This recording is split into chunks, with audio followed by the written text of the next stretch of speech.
Kamusta mga kabonsai? Happy New Year po sa ating lahat at sana po ay maging masagana ang ating bagong taon at sana po ay mawala na yung COVID-19. So ito po yung puno na ating workshop. Banyan po siya, Ficus microcarpa. Okay, ang una natin gagawin ay lilinisin natin yung mga damo-damo na yan. Sobra ng kapal. Tapos sumunod, defoliate muna, kakalbuhin natin, then lilinisin natin yung mga lumot sa puno na natin lahat yung mga damo-damo niya para makita natin yung kabuuan ng halaman. Simulan natin yung paglilinis.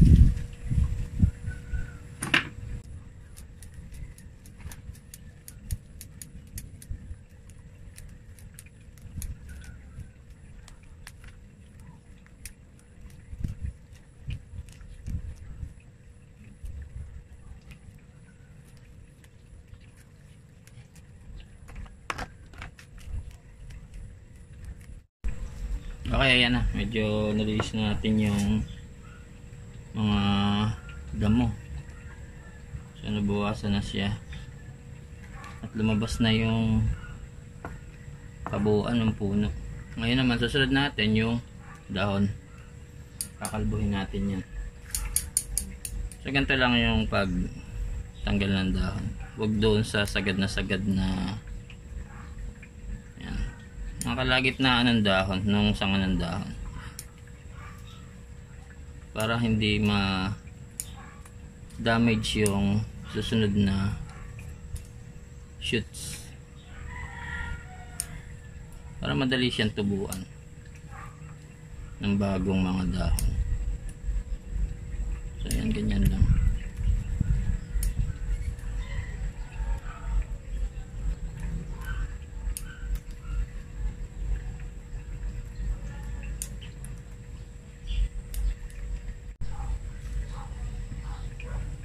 Okay, yan. Natapos na po tayo sa pagtanggal ng dahon. So, susunod po natin, ilinisin na po natin yung puno. Yung mga itim-itim na yan. Mga lumot. Para hindi siya magkapunggos.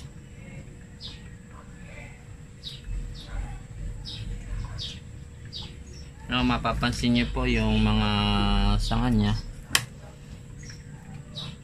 proportion doon sa taba ng puno. Bali pang ginawa ko dito, fuse, 3 puno po yan. Sa dito, tsaka yung gitna. Nag-fuse po ako ng 3 puno, kaya na-achieve ko yung taba ng trunk nito. Tapos yung isang puno sa bandang kanan, ginawa kong first branch. Yung sumunod, second branch. Tapos yung nasa gitna, yan na siya, pinaka pa-apex papunta na sa taas. So ayan, achieve natin yung thickness ng mga branches dahil sa lagi siya nagwa-wild, tapos trim, wild ulit. Sa proportion na siya doon sa thickness ng trunks, yung mga taba nito. So syempre yung first branch natin ang pinakamataba. So ayan.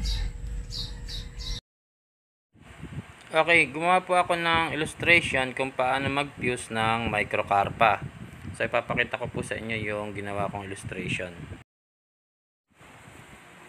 So ito po yung illustration number 1. Bali 3 puno po siya, magkakahiwalay ng training pot.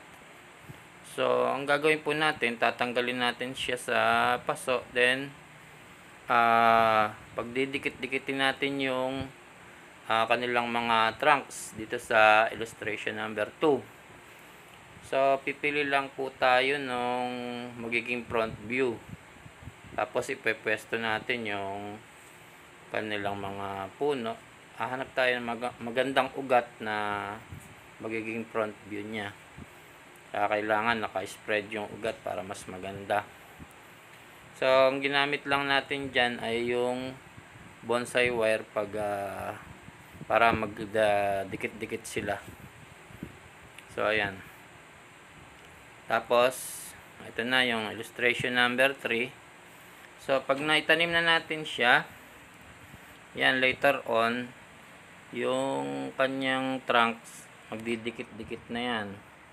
So makikita natin, ayan, nakabakat pa yung kanyang mga trunks. Makikita pa yung bakat. Pero nakadikit na yan. So ayan, maganda lang, maraming lupa, malaki yung pot na gagamitin natin. So ito na yung kanyang illustration number 4.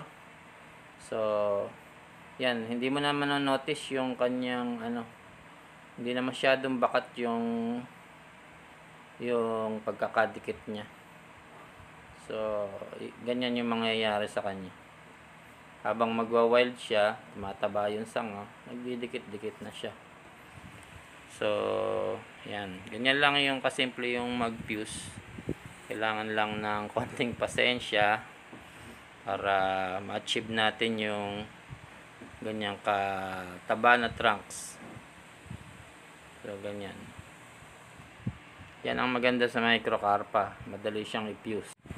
So okay, tuloy na natin yung paglilinis ng puno.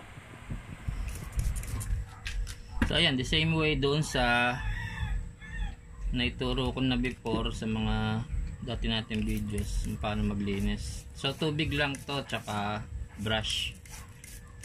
Toothbrush pwede. Ito lang to, brush lang na hindi naman to steel brush. Brush lang din na ordinary.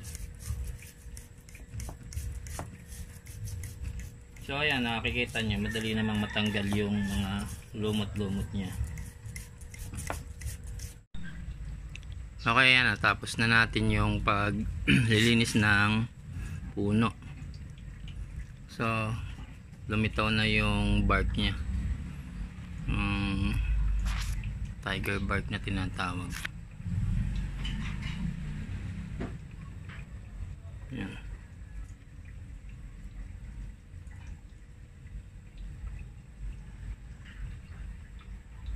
Kaya malinis na siya.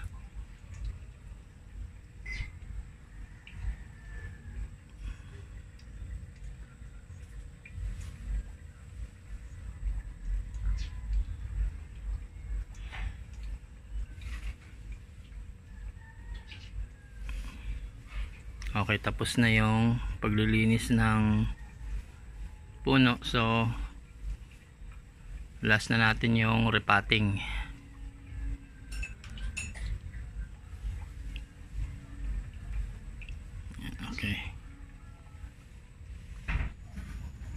Okay, repotting na tayo. So ito yung gagamitin nating paso. Bali round siya.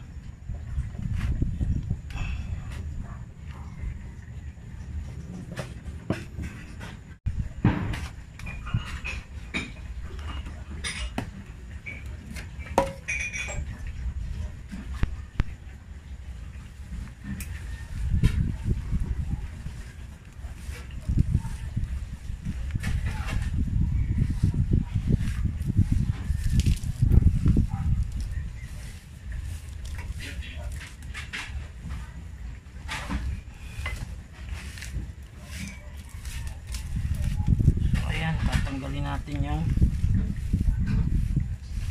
tagat sa gilid.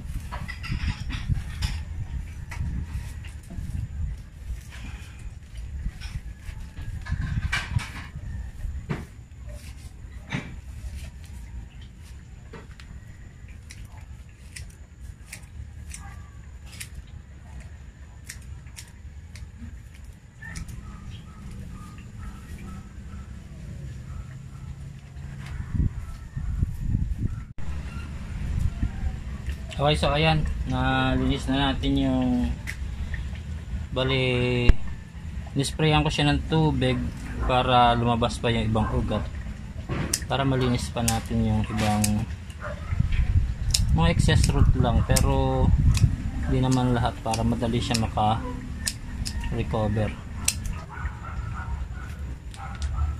Bali na ready ko na yung paso, same way lang doon sa tinuro ko na before. Plastic screen pantabing doon sa drainage, tapos wire pan secure doon sa puno. Yan.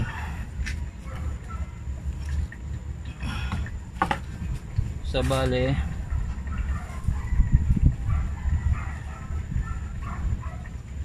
yan yung gagawin nating front view, pero before yan lalagyan muna natin ng river sand.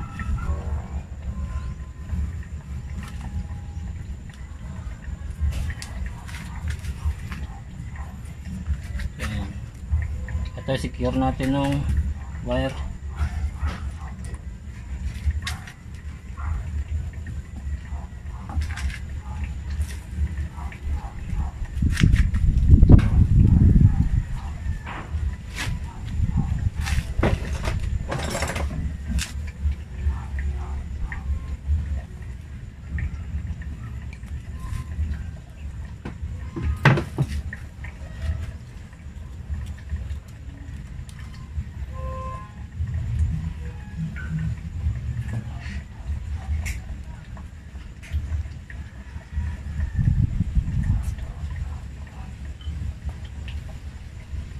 Okay.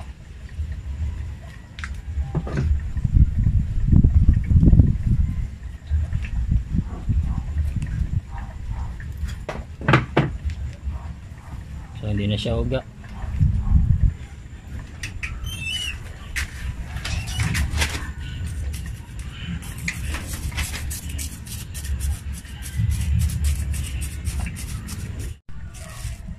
Okay na.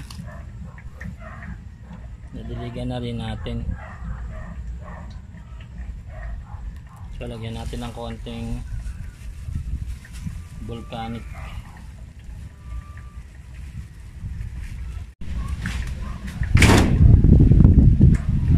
So ayan, lagyan lang natin ng konting mga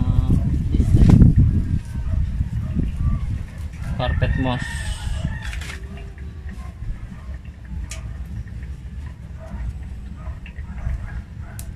Ng branches. Ayan. Tsaka tapered siya mula puno hanggang taas. Ayan. Talagang papaliit yung dulo.